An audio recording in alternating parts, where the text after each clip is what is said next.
Hello everyone, আরেকটা নতুন mini ব্লগে তোমাদের সবাইকে ওয়েলকাম। তো দেখো, আমরা চলে এসেছি আমাদের ফার্স্ট ডেস্টিনেশন দার্জিলিং যাওয়ার পথে। সেটা হচ্ছে গুফা পাতাল, মানে হচ্ছে এটা নেপালের আর কি সাইডে পড়ে, মানে এটা নেপালি আর কি বলতে গেলে। তো ওখানে আমরা এই সিনারিওটা দেখার জন্য উঠেছিলাম। আর দেখো কতটা সুন্দর লাগছে। ওইখানে দেখেছো আই লাভ নেপাল লেখা, মানে এটা আমরা নেপালেই ছিলাম, নেপালেরই একটা এটা এরিয়া হয়।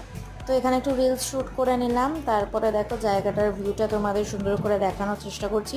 এরপরেই চলে গেছিলাম আমরা পশুপাতি মার্কেটে, তোমরা জানো নেপালের পশুপাতি মার্কেটে গেছিলাম। তো ওখান থেকে আবার কার করতে হয়েছে আমাদেরকে, কারণ অ্যাকচুয়াল মার্কেটটায় আমাদের যেতে হবে। তো এটা হচ্ছে ওদের এন্ট্রিটা। তো এখান থেকে আমরা কার করে চলে এসেছিলাম পশুপাতি মন্দিরে।